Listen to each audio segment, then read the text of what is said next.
Don't let Mark Pope get hot.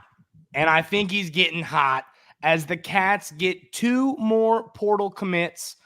Over these last few days, you land Lamont Butler from San Diego State and Otega Oweh from Oklahoma. We're going to talk about both of them today right here on the Wildcats Today podcast. I'm your host, Andrew Stefaniak, writer and editor over at Wildcats Today, joined, as always, by my co-host, Carson Nash. Carson, how are we doing? Doing great today. Happy Sunday to everybody. It's a nice day outside. It's a good day. It's a great day. And listen, before we get into the episode, we really want to thank everybody for, if you've hit that subscribe button, we appreciate you. If you haven't hit it yet, we are so close to 1,000 subscribers. We're at about 930 at the time we're recording this episode. I mean, we're overwhelmed with what y'all have done for us by the support and hitting the subscribe button, hit the like button, commenting. It really helps it. So we appreciate y'all a ton. And then once again, if you haven't already, hit that button. We are almost there, and we really appreciate it. But Carson, let's get right into this here. Let's talk about Lamont Butler first. He commits first. I'll tell you, he's a kid, if you don't know about him, if you just jump over to ESPN and look at the stats, you're going to go, yeah. You know what I mean? 9 points a game, 2.6 rebounds, 3 assists. Once again, a role player stats. I'm not saying you know what I mean? I'm not saying he's a bad player. I'm saying it's not 18 points a game in the Mountain West. It's not like any of that. But he is an absolutely elite defender. He was the 2023 Defensive Player of the Year in his conference for San Diego State. He is a great defender. And I want to make this point, Carson, before I let you talk about Butler. And this is something you and I talked about this yesterday. I think that with Mark Pope, if he can recruit defensive players, he can scheme them and teach them to score. And I'm not saying, once again, 9 points a game. Lamont Butler can score the basketball. But what I'm getting at here is I think we saw what happened last year. It doesn't matter how much you can score. If you can't defend, you're not going to win games. And Coach Pope is getting elite defensive players. Otega Oweh, who we'll talk about, is a great defender. Lamont Butler's a great defender. We know Amari Williams is an elite defender. He's getting elite defenders who can score, and he's going to teach them a beautiful offensive system. So I'm really excited about this addition. So Carson, what are your thoughts on this guy? Yeah, I really like this pickup a lot. Yeah. Like you alluded to the fact that he's a wonderful defender. I think he's a tone setter. Yeah. So I think he's a locker room guy that's going to bring a lot of intensity. And I think that's going to translate, because when you have a kid or a young man that's going to lead the team, and he's going to show it on the defensive end first, it's going to get a lot of other kids to buy in. So I'm really excited about him. And I mean, he only scored 9 points, but stats don't really matter when he's making that much impact during the game. He makes a huge impact on San Diego State, and he led them to a national championship game. He hit the game-winning shot in the Final Four. So he's been there. He's done that. He's had experiences. So I'm super stoked about Lamont Butler. Yeah, and that's what I meant is the stats do not tell the full story. I'm going to read you the numbers, but that doesn't tell the whole story. This guy is out there to be an elite defender. He's a glue guy. He's played a lot of college basketball. He's played 4 seasons. He's a senior. So he brings to you leadership. He's old as in, a veteran.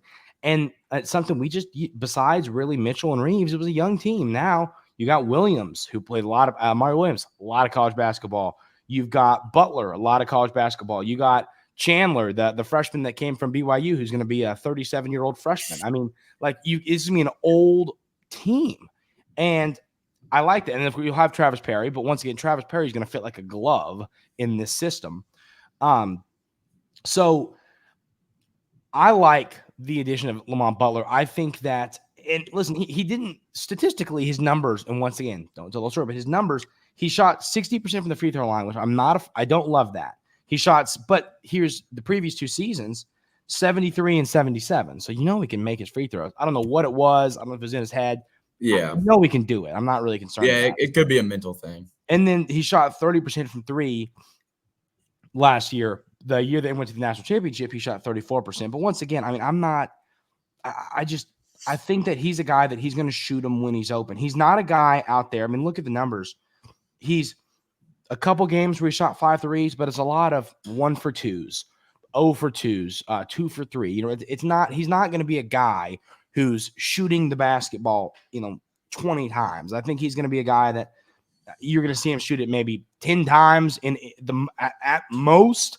And I still think he's going to be like, do you predict him to be a starter? I think if you had to make a prediction, I know that it's a weird conversation to have, but do you see him being a starter when this all works out? The hard thing is it's so fluid right now. Some people aren't even in the transfer portal yet that we could reach out to. So there's so many moving pieces. In my opinion, I'm not going to predict that he'll be a starter or not. I would be excited if he was a starter. I think he can be a starter for our team. Yeah, I'm with it. When does the portal close, by the way? Is that I think May 1st. People enter him. May 1st, I think, is the last day. Which of course you don't have to. You just have to be in the portal by that date, assuming it is May 1st. You just have to be in the portal. You don't have to find your next home. You just have to be in the portal. Yeah. So people will still take visits. But yeah, I mean, Butler, once again, I think that Kentucky fans from last year, a lot of people, well, we have to score. You're gonna just because the recency bias, we're gonna say, well, I mean, you got to be able to score.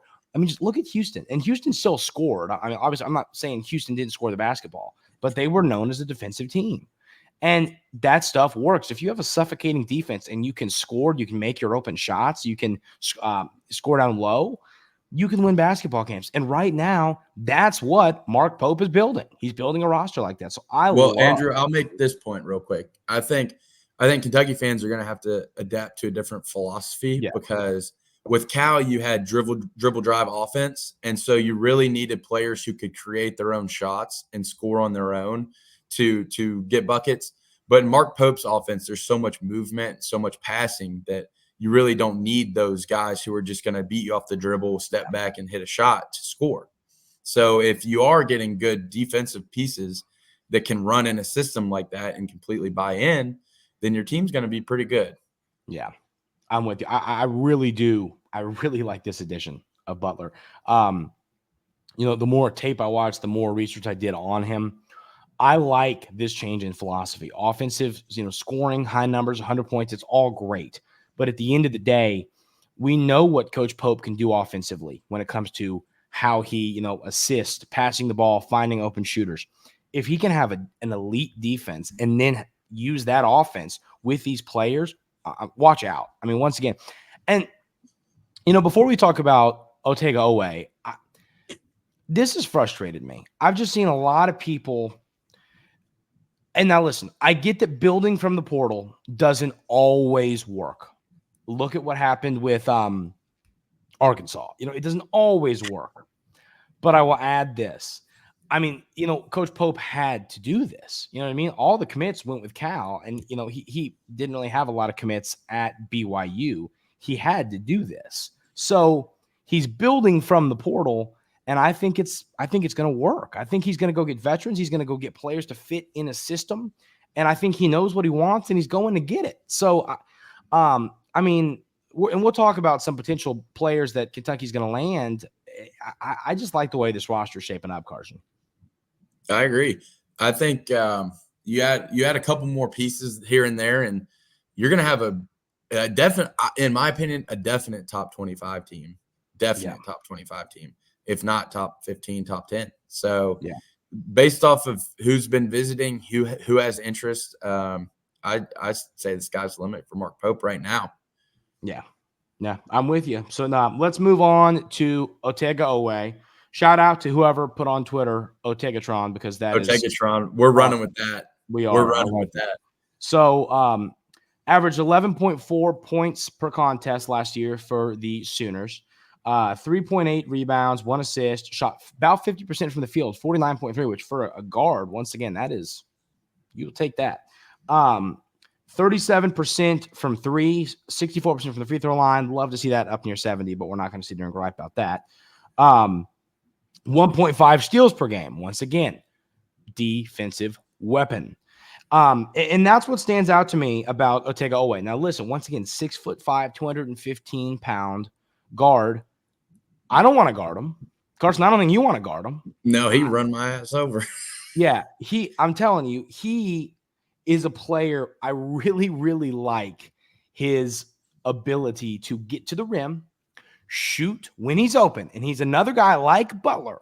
He's going to shoot when he's open. He's not going to be a guy that's going to shoot if he's not open.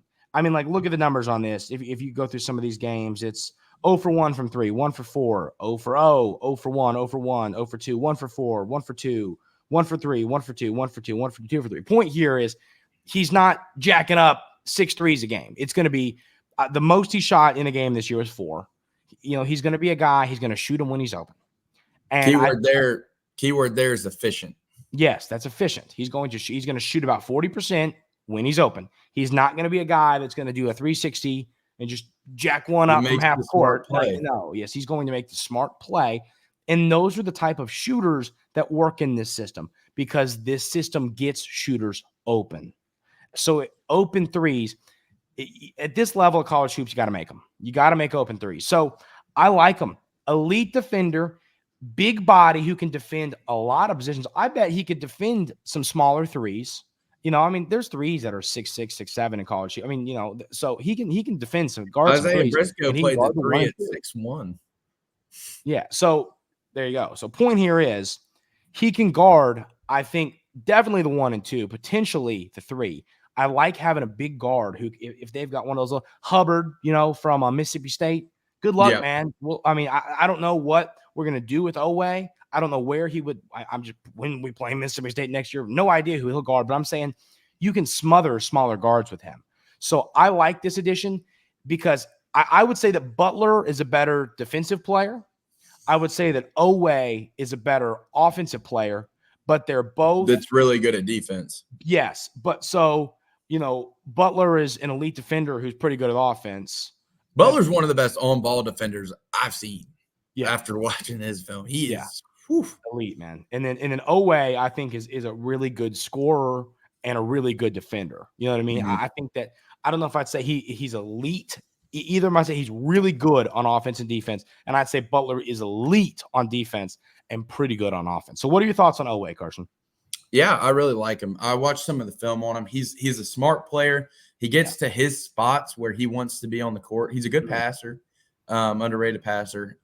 He's physical. Here's the thing about the guys we've got so far.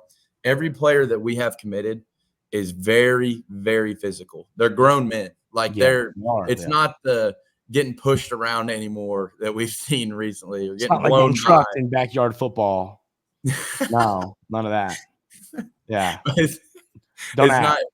We're not going to be getting blown by anymore, beat down in the post by these big men. So it'll be refreshing. It will definitely be refreshing. Yeah. And, there's different types of college basketball players. I love Rob Dillingham. I am the world's biggest Rob Dillingham fan. But Rob's winning Rookie of the Year. I've said that. We need to both put like $10 on that. And I want to bet that before. We need to lay our claim on that now. But, he's a guy, if a 6 foot, you're telling me Oweh is like, I'm just going to back you down, man. Rob can't stop that. No. He can't. And that's my point is these are grown men. Amari Williams, Lamont Butler, Otega Oweh are grown men that have played a lot of college basketball. Now, Oweh is the younger of all these guys. He's a sophomore. He's played 2 years of college hoops, which means he's got some eligibility left. So he's not a one-and-done type of guy, which is great. Mm-hmm. That's awesome. I don't know the eligibility on Amari Williams. And then I think this is it for Butler. The COVID I think Amari I think Williams and Butler are both, this is it for them. I have to check because with the COVID stuff makes it so confusing. Yeah, it is very confusing. Luckily, I think this is the last year of all that. Yeah, it is because you had to have been in college in the 2020 season. So this should be it. But so looking at Oweh, that's what I like about him is he's a guard who can guard all of these different positions. He will make open shots. He can get to the rim. He's liable to make a pull-up jump shot every once in a while. He can get to the rim. He's bouncy. He's athletic. He's quick twitched, and he's strong. 6'5", 215, ladies and gentlemen. Big dude. Come on. Big guy. Big man. that is not – he looks like – he looks massive out there. He looks like if you put he's a tank, 3 brick walls, and you said run full force, I think he could at least get through 2 of them before he gets stopped. That's what we're talking about here. This dude's a monster. So I love these additions because here's the deal. And I think this is what we need to, for those that are like, well, where's the guy that averaged 19 points per game at X, Y, and Z school? We want that guy. I bet that guy's going to be coming. I think that you have to remember. But yeah, there's a guy that can average that. He entered the transfer portal yesterday, and he went to the school that Mark Pope coached at. Oh, Robinson. Yeah, Mm-hmm. we'll get into Robinson in a little bit, but I think those guys are coming. I think that your high percentage scoring guys are coming, and once again, 11 points per game in college hoops is nothing to. You got to remember this. I mean, this is. Yeah. Tell them what Reed averaged last year. Yeah, 12.5 points per game. Exactly. This is the point. So, I mean, it's not like, Oweh, 11 points per game will get the job done. I think in the portal. On a good Oklahoma team. That team was good. On a really good basketball team. I think as portal, everybody loves transfer portal. I love the transfer portal. It's fun. I think a lot of people are quick to go, oh, man, this guy averaged 22 points per game, shooting 48% from three at I'm trying to think of a Sewanee. There you go. I was trying to think of that. Sure. Yeah. Okay. Like, okay. Like sometimes that works out. Sometimes it doesn't. And I'm all about these guys. Amari Williams, Drexel is of course a smaller school, but I mean Oweh and Butler. These are Drexel was good in their conference. They were second behind Charleston in that conference. No, I know they were good in their. They were good in their conference. But I'm talking about like Oweh and Butler have played legit. Oh, they played big time basketball. Yeah. So they've been there. Butler played a national championship game. So that's my point here is these dudes are old, they're talented, they're gritty. I really like these two additions. I think you're building a team the right way. I think you're building your base. You're building your glue guys. These feel like your glue guys. I think that your scorers are going to come. If I had to guess, I would say if I had to predict, and this is without knowing who's on the roster, I had to predict where Oweh, Amari Williams, and Lamont Butler are on like the scoring list. I bet you they're like in the like 3, 4, and 5. Like they're there. I bet you 1 and 2 still isn't here is my guess. What I'm saying is I think the scorers are coming. I don't think these guys are going to be the scorers, but they can score, they can shoot, and they can defend at an extremely high level. And that's my take here on this. So Carson, give me final thoughts on Butler and Oweh, and then tell us where we're at with some of the kids that were on campus this weekend. Where are we at in the portal? What's going on? Yeah, I have one more point on Butler. If you look at his stats from regular season to the NCAA tournament, his stats significantly increased. I wrote about when that. He played in March. And that's kind of what you're looking for, right? You get on those bright lights. You need kids who have been there and who are play better in those environments, because when you come in there with kids who are, I wouldn't say scared, but a little nervous coming into their tournament games, they're not going to perform as well. Yeah. So it's nice to have players who have been there, and Butler's a guard, so he can lead the team. So it's nice to have that. Yeah. And so for the people that visited this weekend that we hadn't talked about, I think we hadn't talked about Andrew Carr. I still feel good about him. I haven't heard much about his visit, but I'm sure more will come out soon. I feel good about him. I like him a lot, like we said on the last pod. Osabor visits today, and he stays through Wednesday. I still feel really good about him. Mahaney wrapped up his visit this weekend from St. Mary's, and I feel like that went really well too. So I feel like some pieces could trickle in here pretty soon. I feel like the momentum might get rolling again. And I heard we reached out to Kadari Richardson from Seton Hall, who's a good piece from the transfer portal. He's a big guard. I think he's like 6'6", 6'7". He's not the best shooter, but he runs good offense, is a good defender. And then we'll still have to see on Kobe Bray. I know he cut his list to UConn and Duke, but there's been some rumblings. Don't want to get too much. I don't have any faith in that. You know what I mean? I just don't. I think the cutting his list thing, the cutting his list thing to me is like, why would he do that? You know what I mean? Why would he say I'm visiting UConn and Duke and that is it? I just don't. I'm not buying into it until I see it official. Hey, I'm coming on the visit. Well, in my opinion, I think recruiting is very fluid.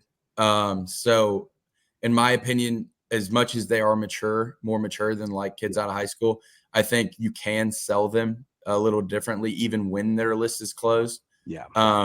So in my opinion, I think all options are open for a bunch of people, mostly because they're still trying to find their best fit, best NIL situation, so recruiting's fluid. So and maybe you go on a visit that you think you're going to like, and then you're like, exactly. They're saying I'm going to get this many minutes. Maybe I should give this place a shot. Like the stuff like that can't happen.